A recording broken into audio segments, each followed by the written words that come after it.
Bueno, en los últimos años se han producido debates varios sobre los sistemas de seguridad social y, en definitiva, sobre si los mismos son sostenibles o no en el tiempo, si los países van a poder o no seguir sosteniendo sistemas de seguridad social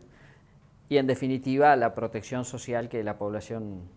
necesita en muchos países y en muchos casos. En nuestro país en particular, desde hace un tiempo se viene debatiendo algunas propuestas incluso que hablan de modificar la edad de jubilación y de realizar determinados cambios, pero eso está centrado práctica y casi que únicamente fundado en la asistencia financiera que el Banco de Previsión Social está necesitando para cubrir sus gastos en forma anual. Por eso es bueno recordar cómo se financia la seguridad social. La seguridad social tiene en nuestro país dos formas básicas de financiamiento y dos formas básicas de otorgar sus prestaciones. La primera de ellas es lo que se conoce como el sistema de reparto, o sea, un reparto intergeneracional donde las generaciones que están trabajando, que están en actividad, deben aportar para que las generaciones que ya se retiraron, o sea, que ya se jubilaron, puedan cobrar sus prestaciones. Eso es lo que se llama el sistema de reparto intergeneracional y en nuestro país está administrado por el Banco de Previsión Social. Pero a su vez también tiene otro subsistema que funciona paralelamente con y es un sistema financiado exclusivamente con aporte de los trabajadores y es el que se conoce como sistema de ahorro individual y desde el año 1996 administrado por administradoras de fondo de ahorro previsional. Este sistema ha empezado a dar sus primeras prestaciones, sus primeras jubilaciones a partir del año 2016, en forma un poco más masiva, cuando la gente que en aquel año tenía menos de 40 años empieza a llegar a la edad mínima de jubilación a los 60. Ahí ya se plantearon una serie de inconvenientes y reclamos de una serie de personas que entendían que ese cambio de sistema los perjudicaba, que los colocaba en una situación desventajosa con respecto a otros ciudadanos que exactamente en iguales condiciones, la única diferencia era que no tenían 40 años al 1 de abril de 1996. Pero el sistema además se financia mediante otros recursos. Lamentablemente se escucha mucho decir que los sistemas de seguridad social solamente deben financiarse con aportes de trabajadores y empresarios y a lo demás se lo considera como recursos ajenos al sistema. Eso en realidad no es correcto. Nuestra Constitución establece que se debe financiar con tributos, con aportes patronales y obreros y los tributos que la ley destine a tal fin. Y en nuestro país las leyes destinan básicamente otros dos tributos muy importantes para la financiación de la seguridad social. Uno de ellos es el impuesto a la asistencia de la seguridad social, el IAS, que también ahora en esta campaña electoral que se avecina ha recibido algunos cuestionamientos, y además recibe 7 puntos del impuesto al valor agregado que se destinan directamente al Banco de Previsión Social. O sea, de la suma de todos esos recursos es lo que el Banco de Previsión Social paga absolutamente todas las prestaciones, no solamente las jubilaciones, sino también se pagan los seguros de desempleo, los seguros de enfermedad, los seguros maternidad, las pensiones a la vejez, las pensiones por discapacidad, o sea, todas las prestaciones que el sistema brinda para quienes trabajan y aportaron al sistema o para quienes están en una situación desventajosa, ya sea por discapacidad o por edad, y no reunieron los años necesarios y no tienen ingresos, o sea, se encuentran en una situación que la ley llama que no tienen recursos para subvenir sus necesidades vitales. O sea, en definitiva, todo ese conglomerado de uruguayos recibe prestaciones del Banco de Previsión Social que se financian básicamente con esos impuestos. O sea, de la suma de todos esos tributos y la suma de todos los ingresos,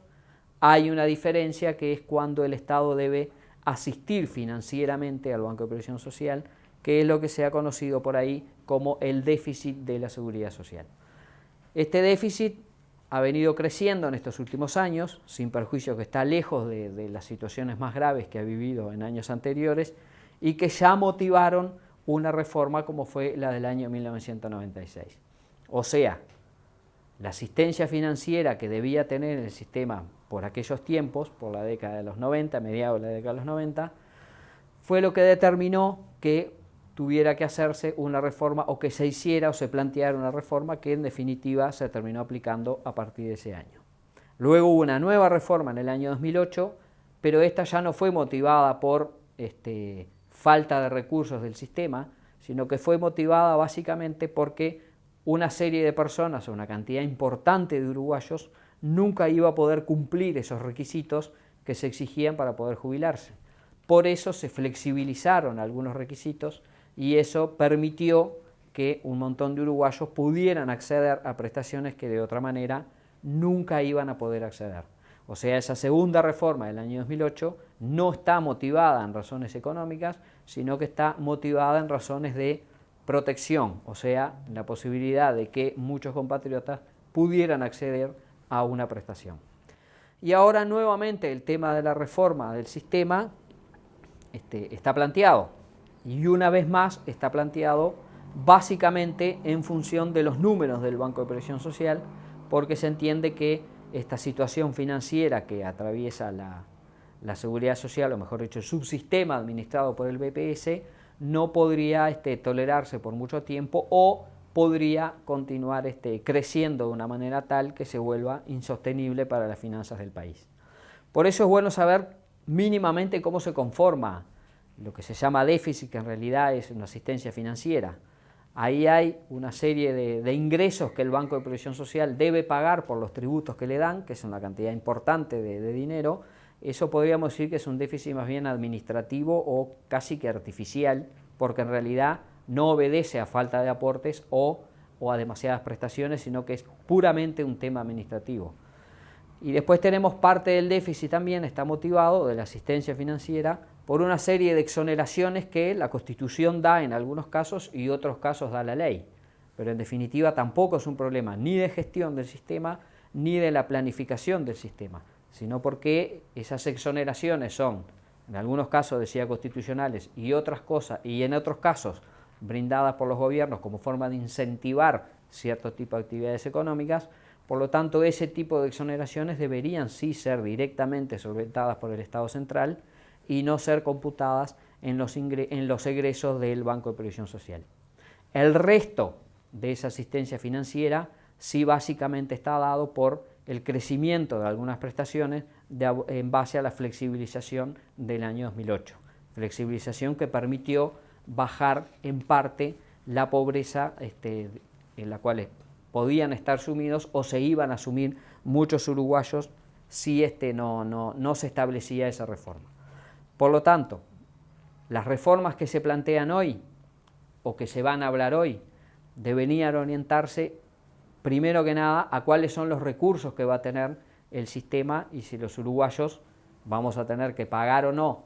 más impuestos para financiar el Banco de Previsión Social. Y por otro lado, cuáles son las prestaciones que se brinda o no a los uruguayos. Es muy común escuchar de que las jubilaciones mínimas, a pesar de que han crecido mucho, son muy bajas, que no alcanzan para vivir, que los jubilados necesitarían percibir más, y en muchos casos eso evidentemente suena como lógico, pero es bueno recordar que para poder lograr eso, en definitiva, el sistema necesita recursos. O sea, si aumentamos las prestaciones, debemos aumentar los recursos. Si no aumentamos los recursos, debemos bajar la cantidad o la calidad de las prestaciones. En todo el mundo, cuando se han ensayado, y en Uruguay se hizo en el año 2008, reformas tan importantes, es bueno recordar que la Seguridad Social acompaña al ciudadano desde la cuna hasta la tumba, e incluso podríamos decir que un poco después porque paga algunas expensas funerarias. Por lo tanto, es algo que en algún momento afecta a toda la población. Por eso en muchas partes del mundo, y también en el año 2008 en Uruguay, la reforma se hizo mediante un diálogo social. O sea, no solamente participaron los partidos políticos, sino que participaron también las organizaciones sociales representativas de varios colectivos de uruguayos que además están involucrados no solamente en las prestaciones y en las aportaciones, sino también en la gestión. Por ejemplo, los trabajadores organizados, los empresarios organizados y los jubilados organizados. Por eso sería bueno que si efectivamente el Uruguay en un plazo corto, que obviamente deberá ser después de las elecciones, porque ninguna reforma de seguridad social se puede hacer en época electoral y no es bueno que sea en época electoral, pero sin duda luego que se instale el nuevo gobierno, entendemos que debería utilizar este mecanismo porque es el mecanismo más idóneo y más apto para que todos los involucrados puedan exponer sus opiniones sobre el sistema y cuáles son los cambios que habría que hacer, que evidentemente es muchísimo más amplio que el aumentar o no la edad necesaria para acceder a la jubilación.